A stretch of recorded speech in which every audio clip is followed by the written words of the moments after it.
Estamos de volta e neste bloco vamos conversar com alunos, professores a respeito do Enem, do aulão. E o primeiro deles é o professor Batata, professor de Geografia, professor importante nesses encontros para tirar as dúvidas.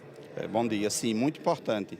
O aulão, esse processo de formação do aulão, ele dá por uma maneira de revisar, né? Então, a gente trabalha na sala, corriqueiramente, e a cada período do mês a gente faz o aulão. Então o aulão é esse processo de revisão, uma massificação do conteúdo para que o aluno tenha a certeza de ter, ao longo desse processo das aulas, ter fechado seus conteúdos. Olha, como o senhor é professor de Geografia, eu já vou puxar para o lado dessa área também. É uma área complicada para os alunos, tem gente que gosta mais, gosta menos, mas no Enem não tem isso, né? Tem que aprender.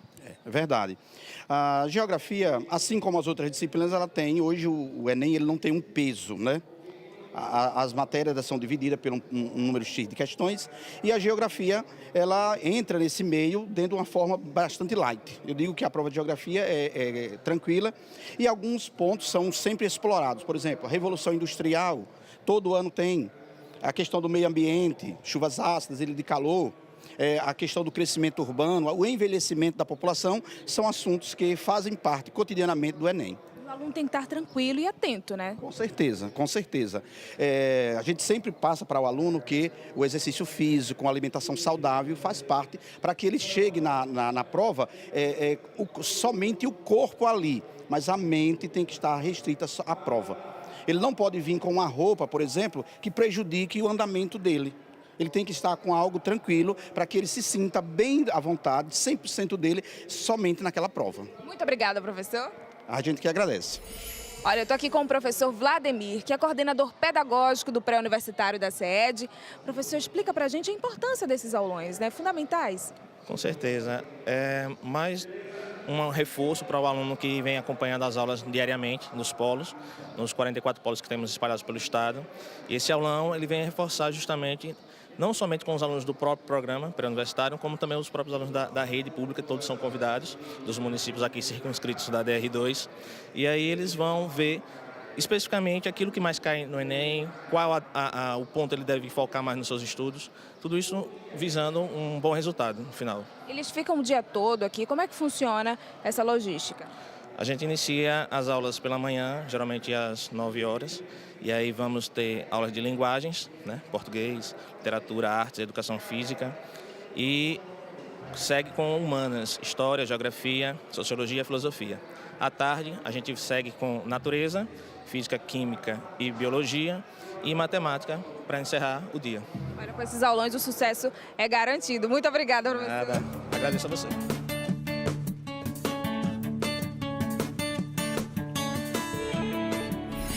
Olha, o Igor já é experiente nessa área de vestibular, de Enem, mas este ano ele vai tentar para um curso especial, é medicina? Medicina. Explica como é que está sendo o seu preparo. Bom, meu preparo ele se baseia no estudo em casa, né? Prioridade é estudar em casa.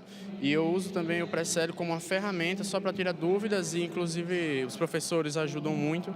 Então, estudando em casa e chegando e fixando o conteúdo com os professores no pré-universitário, esse é o método que eu uso. Você falou do apoio dos professores, isso é fundamental, né? O aluno ele precisa de alguém para estar auxiliando ele? Com certeza. Estudar em casa sozinho é algo muito bom. Muito bom. Se a pessoa tiver tempo, claro, ótimo. Mas se tiver um professor para sanar suas dúvidas, é bem melhor, com certeza. Agora, e esses aulões que você está participando, o que é que você está achando?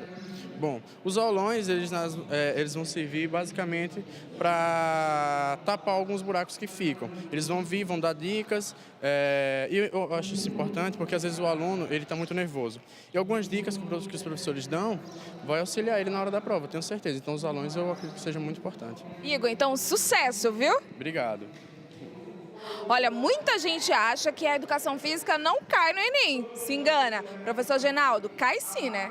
Sim, a prova da educação física ela está dentro da prova de linguagem, né? Os conteúdos da educação física estão dentro da prova de linguagem e cai no Enem, como outras disciplinas também. Sociologia, filosofia também estão incluídos. O que é que o aluno precisa saber? Ele tem que ter um conhecimento básico dos conteúdos, né? Esporte, sobre corpo, a parte de fisiologia e, em geral, a pincelada sobre todos os conteúdos da educação física. Isso ajuda até no dia a dia, né? Porque você motivando a estudar para o Enem, o aluno acaba desenvolvendo algumas habilidades. Com certeza, né? E hoje ainda tem essa dimensão da educação física como saúde e como conhecimento do próprio corpo, né? Isso aí ajuda além dos conhecimentos teóricos para o Enem. Muito obrigada, professor.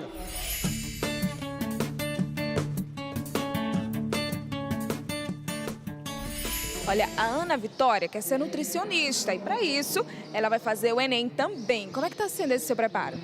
Está sendo intenso e também, assim, um momento de muito nervosismo e de bastante conhecimento. Uma forma de aprender bastante durante esse ano. Você falou do nervosismo, como é que está fazendo para amenizar, né? Tentando não pensar muito. Esquecer que está chegando, que faltam poucos dias. E agora no aulão, anota tudo, todas as dicas? Isso, exatamente. Por que é importante? Porque muitas das vezes não lembramos de tudo, né? Assim que foi passado. Para revisar em casa. Muito bem, obrigada. Sucesso, viu? Obrigada. Olha, eu tô aqui com o pai que está acompanhando nesse aulão a filha, Ingrid. Tudo bem, Ingrid? Tudo. Tudo bem, seu Landulfo? Tudo bem. Me diga uma coisa, como é que está sendo esse apoio, esse acompanhamento contínuo para sua filha?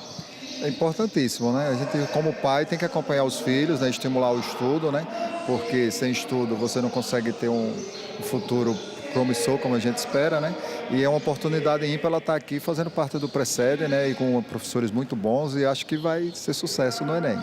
Ele também é professor, gente. Isso ajuda, Ingrid? Ajuda e também gera uma certa cobrança que eu considero positiva, porque você se estimula, já que você tem alguém dentro da família que foca pela educação, que sempre prezou pela educação, que vive em torno disso. Então você é estimulado a estudar e procurar um futuro que contribua para a educação, para o desenvolvimento, tanto seu como da população, de quem está ao seu entorno. A Ingrid está procurando ainda a área que ela quer e o pai está dando esse apoio também.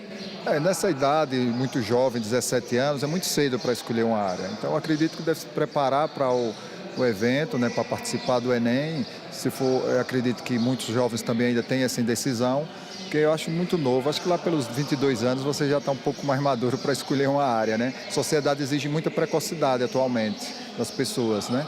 Eu, por exemplo, entrei na faculdade com 19, né? E acho que foi um pouco cedo, mas escolhi, acertei a área, gosto muito. Então, acho que é muito novo, muito cedo para a pessoa escolher já agora, 17 anos, a área que vai levar para o resto da vida. Obrigada, seu Landulfo. Obrigada, Ingrid. Boa sorte, né, para os dois.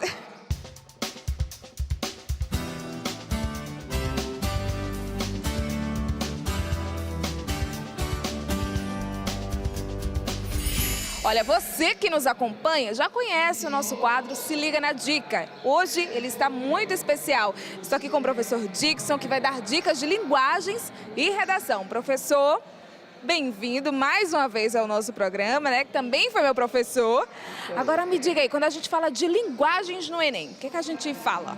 Então, veja só, a exploração de linguagens dentro do Enem, né, são aquelas tradicionais matérias, né, de português e literatura, que é colocado, e redação entra ali como anexo, né, seria a quinta área do Enem. Então, quando você trata de linguagens, especificamente português, né, tem uns assuntos que são recorrentes. O Enem, ele tenta trabalhar a questão, ele trabalha a questão da competência e da habilidade do aluno. Então, eles focam mais na língua portuguesa em assuntos que tratam, assim, digamos, do cotidiano da língua, né? Não é apegado muito à gramática, você não vai encontrar muita gramática dentro da prova. Então, por exemplo, se for para falar de assuntos recorrentes da prova, eu diria que o aluno tem que atentar a funções da linguagem, que é bastante comum dentro da prova, a variedades linguísticas, que seria bastante recorrente, um assunto bastante recorrente na prova, e também nós temos gêneros textuais, que aí já faz um link um pouco com redação, né? Eles exploram ali a questão dos gêneros textuais, os mais variados possíveis, né? Verbais e não verbais. Então é comum aparecer dentro da prova.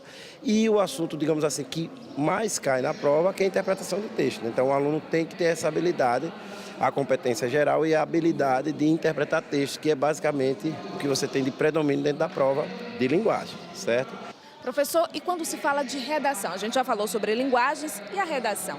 Bom, a redação ela é explorada especificamente dentro de uma tipologia textual que nós chamamos de dissertação, né? Um texto dissertativo argumentativo que o aluno tem que construir, né, digamos, defendendo ali um ponto de vista de forma indireta, colocando ali argumentos teses, né, para comprovar um ponto de vista.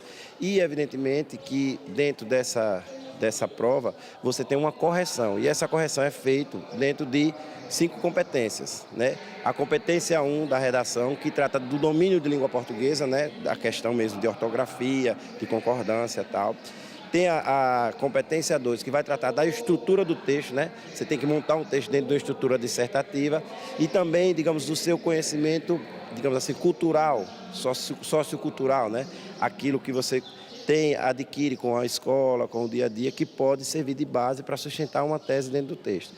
A competência 3 trata especificamente da argumentação, da organização dos argumentos, do ponto de vista da tese, que, digamos assim, eu chamo de um miolo mesmo da prova, é o mais importante e que, de certa forma, é o que o aluno tem mais dificuldade, que é organizar as ideias. Já a competência 4, ela vai tratar dos conectivos, ou seja, as partes do texto vão se ligando, principalmente através de conjunções e preposições, mas você pode ligar também por frases. E a competência 5, ela trata da intervenção, que seria dentro da conclusão, você propõe soluções para o problema que você tematizou na redação toda, ou seja, tem que estar linkado tudo e no final você acaba dando, digamos assim, a solução através da intervenção. E na intervenção você tem que utilizar agente, né, o que deve ser feito, como deve ser feito e detalhar, né? Uma dica importante, o aluno se preocupar em detalhar como é que vai ser resolvido esse problema na intervenção. Está aí a nossa dica do nosso professor, muito obrigada. E agora a gente vai para um breve intervalo, não saia daí, porque voltamos já já.